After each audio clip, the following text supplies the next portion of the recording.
In this week's Parshas Matos-Mas'ei, we have suddenly introduced upon the return of those 12,000 members of Klal Yisrael who were selected by Moshe Rabbeinu to engage in battle, seeking vengeance from the people of Midian. We have the introduction by Elazar HaKohen of the halachos of Hagalas Kalim, of Kashering Kalim. And depending upon whether it was gold or silver or copper or steel or tin or lead, or whether it was made of different substance, depending upon how it was typically used in the preparation of food, with fire or without fire, we're introduced to the halachos that all of us know are required whenever we trace something up in the kitchen, or when it comes Pesach and we have to kasher various vessels that we seek to use during the course of the Yom Tov of Pesach.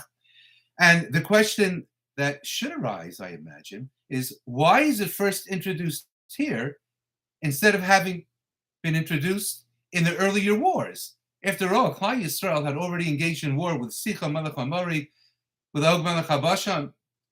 There were plenty of things that were brought back. Why here is it suddenly introduced? And I saw something brought down by the Aznayim LaTorah by Rav Zalman Saroskin, Zecher Tzaddik Livracha, that is so telling and so poignant in terms of our appreciation of what it means to live within a frum community, what it means to be a member and affiliated with a Machane Yisrael, with a Machane of Kedusha, with the camp of Israel and the camp of holiness. Says Rav Zalman Saroskin in his Aznayim LaTorah, he says, look at this battle. 12,000 people are chosen by Moshe Rabbeinu, far, far less than those who went to war in the previous wars fought by the people of Israel. And they are specifically referred to as Anoshim. Anoshim is usually the term employed, as Rashi explains, for tzaddikim. They're not simply people who are over the age, men over the age of 20 years. Rather, they are tzaddikim. They had to pass the test of from kind religiosity, of personal piety. And they go to war, and they're going to war, we need to remember, to seek vengeance against Midian because of what the Midianite women had effectively cast upon the male members of Klal Yisrael. It's a war on behalf of a Kodesh Baruch Hu, the Psukim clearly state by Moshe Rabbeinu. It's a war that need be undertaken by, as it were, and on behalf of Moshe Rabbeinu. And they go, and they are endlessly victorious. As a matter of fact, ultimately we are told in the Psukim that the chieftains of the war itself turn to Moshe Rabbeinu and they say, Moshe Rabbeinu, you should know that insofar as this war is concerned, highly unusually, no man was lost in battle. Not one person from the 12,000. Not only that, but the Ramban adds the interpretation and understanding of Chazal. Not only was no man lost physically in battle, no man was lost spiritually in battle.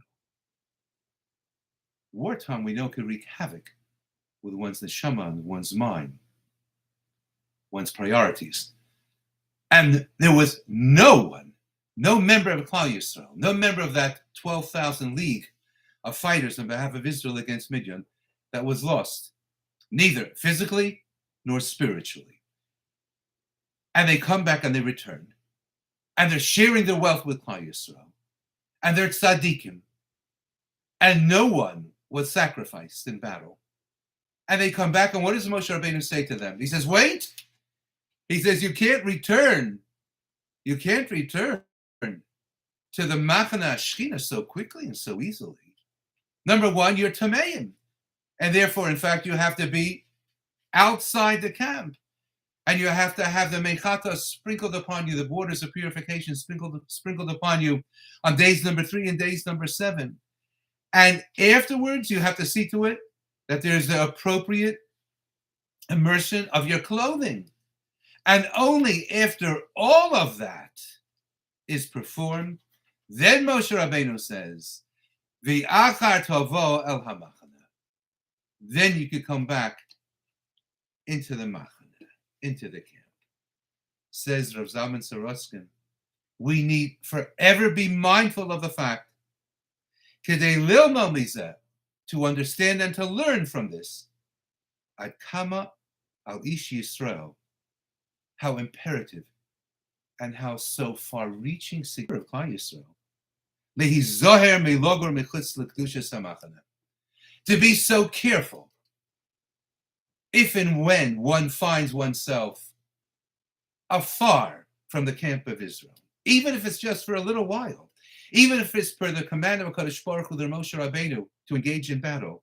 Kedushas Eretz Yisrael, Ukedushas Ori Yisrael, Hachayim Chaye Torah B'Kedusha V'Tahara.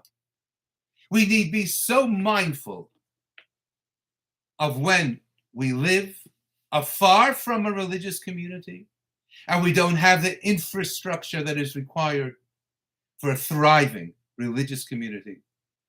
We have to be careful when we're on trips. We have to be careful when we're on vacation during the summertime. We have to be so very, very wary to realize that though at times we may find ourselves for good reason outside the Machane Yisrael, outside the camp of our people, and we may be doing the bidding of HaKadosh Baruch Hu, and we may be in fact accomplishing a tremendous Kiddush Hashem elsewhere.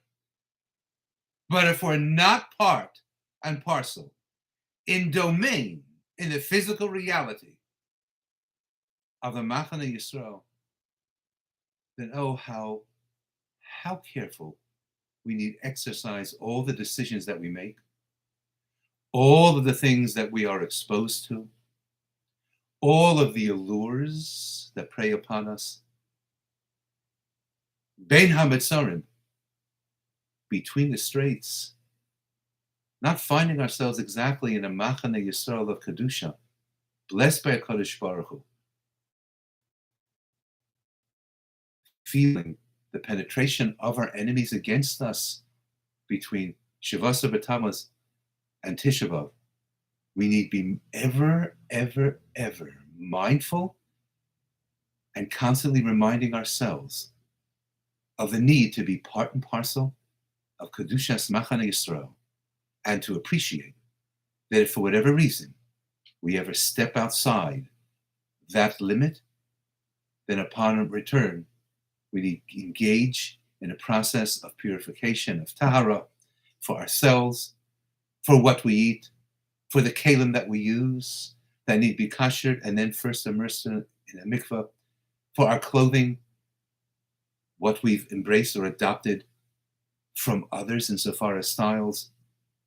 We need be ever present in mind to know in the holy camp of God. Have a wonderful Shabbos.